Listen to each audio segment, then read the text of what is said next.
नमस्कार, मैं श्वेता आपका न्यूज 100 लाइव टीवी में स्वागत करती हूँ। तो चलिए रुक करते हैं आज की प्रमुख खबर पर। जेल से पत्रकार को धमकी, ईडी की जेलर से पूछताछ, सीसीटीवी फुटेज और फोन कॉल की डिटेल मांगे। बाबूलाल बोले, जेल से चलती है हेमंत सरकार। रांची के बिरसा मुंडा जेल से अखबार के एक संपादक को धमकी मिली, जिसके बाद पूछताछ के लिए ईडी ने जेलर को तलब किया। ईडी के बुलावे पर जेलर प्रमोद कुमार एक फाइल लेकर पहुंचे हैं। जेल से कैसे पत्रकार को गवाहों को धमकी दी जा रही है, इसे लेकर ईडी आज उनसे सवाल जवाब कर रही है। जांच एजेंसी ने जेल में लगे फोन के आसपास के क्षेत्र का सीसीटीवी फुटेज मांगा है। साथ ही स्पष्टीकरण भी मांगा कि आरोपी जेल के अंदर से कैसे फोन का इस्तेमाल कर रहे हैं। इसके अलावा फोन कॉल से संबंधित डिटेल भी मांगी गई है।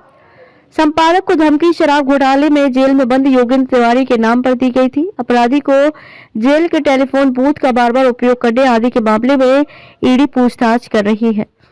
इधर पूरे मामले में बीजेपी ने हेमंत सरकार को घेरा है। उन्होंने कहा कि जेल से ही झारखंड की सरकार चल रही है।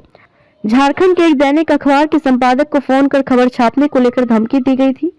कहा गया था कि ईडी की बहुत खबरें छाप रहे हो, खबर छापा तो अंजाम भुगतना होगा। इसके साथ ही अब शब्दों का इस्तेमाल भी किया गया था। ये पहली बार नहीं है, इससे पहले भी जमीन घोटाला, अवैध खनन, मनी लॉन्ड्रिंग सहित कई मामलों में जेल में बंद अपराधियों के बाहर संपर्क होने की खबरें आती रही हैं। मुख्यमंत्री हेमंत सोरेन के विधायक प्रतिनिधि पंकज मिश्रा पर भी जेल से ही गवाहों को धमकाने का आरोप लगता रहा है। पत्रकार को मिली धमकी के मामले में एक तरफ ईडी पूछताछ कर रही है, तो दूसरी तरफ इस मामले की सीआईडी भी जांच कर रही है। जेल से पत्रकार को धमकी मिलने के मामले में बीजेपी ने हेमंत सरकार पर सवाल उठाए हैं।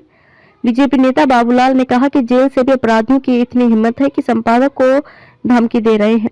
इससे आप हालात समझ सकते हैं। ऐसे अपराधी को इन जेलों से हटाकर बाहर भेज देना चाहिए। हेमंत सरकार का इन सारे लोगों के साथ संबंध है। यही लोग सत्ता का संचालन भी कर रहे थे, यहीं से ट्रांसफर पोस्टिंग का ठेका चलाते थे। मैंने पहले भी इस पर आवाज उठाई थी। मैं मुख्यमंत्री रहा हूं, मुझे पता है कि ये कैसे होता है। एक तो रास्ता है कि डीजी के यहाँ से फाइल बढ़ती है, गृह मंत्री और मुख्यमंत्री के पास फाइल जाती है, इसी रास्ते से फाइल लौटती है, फिर नोटिफिकेशन होता है। अगर इतनी प्रक्रिया के बाद भी फाइल लौट जाती है, इसका सीधा मतलब है कि कोई और सत्ता चला रहा है। आज सभी होटवार जेल में बंद है और वहीं से सत्ता का संचालन हो रहा है। प्रवर्तन निदेशालय की ओर से पूछताछ के दौरान योगेंद्र तिवारी एक जगह से बैंक ड्राफ्ट बनाने के क्रम को कोई संतोषप्रद जवाब नहीं दे सका था। साथ ही ड्राफ्ट बनाने के लिए इस्तेमाल किए गए रुपयों के स्रोत की जानकारी भी नहीं दे सका था। शराब घोटाले की जांच के दौरान ईडी योगेंद्र तिवारी और उसके भाई अमरेंद्र तिवारी से पूछताछ कर चुकी है।